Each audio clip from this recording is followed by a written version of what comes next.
अगर आप चाहते हैं भोजपुरी हिट सॉन्ग सबसे पहले आप तक पहुंचे, तो लवली वीडियो चैनल को जरूर सब्सक्राइब करें और साथ में बेल आइकन को दबाना ना भूलें। Presented by lovely films production.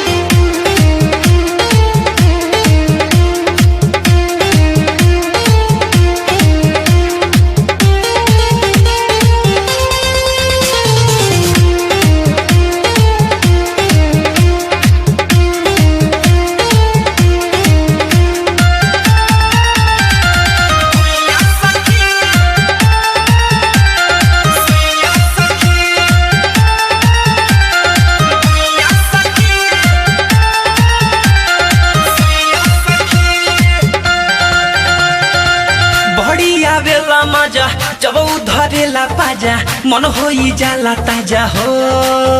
ए बड़ी आवेला मजा जब धरेला पाजा मन होई जाला ताजा हो। यार हमके सुता के भुइया सखी लभवाला धरा देला सुइया सखी।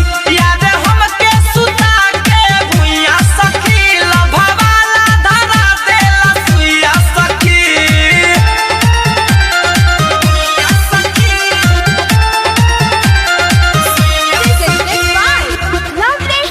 प्रोडक्शन।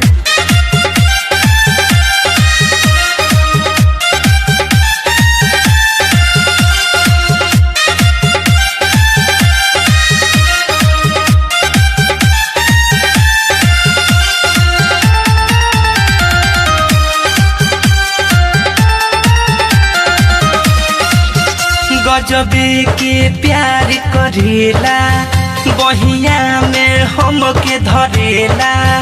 आधी रतिया के रोज आके ढिबरी में तेल भरेला।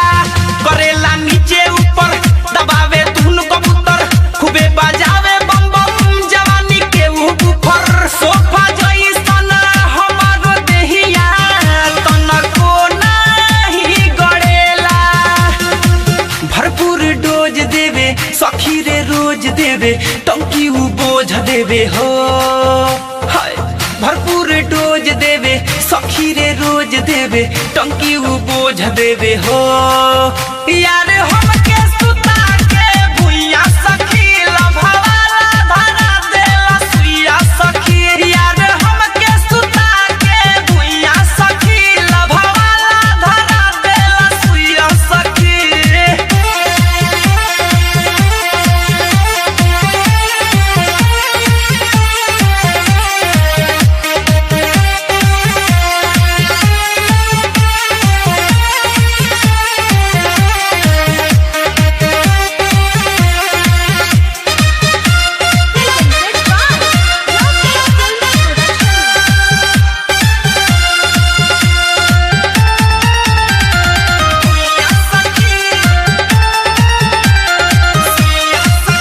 सखिया रे नाही दुखाला केतनो भीतरी ले जाला।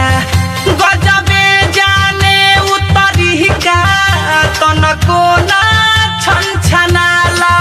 मारी के जादू मंत्र डाल दे लहू अंदर पार कई जाला पूरा हमारू सात समुंदर। स्वाद हमारो खूब ओकरा में सखिया रे अब भेटाला।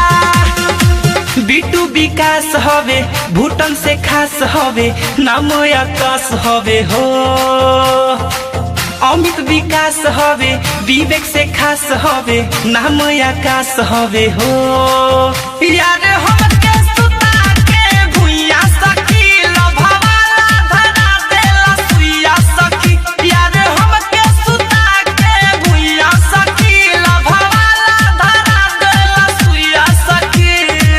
बड़ी आवेला मजा जब धरेला पाजा मन होई जाला ताजा हो। ए बड़ी आवेला मजा जब धरेला पाजा मन होई जाला ताजा हो। यार हम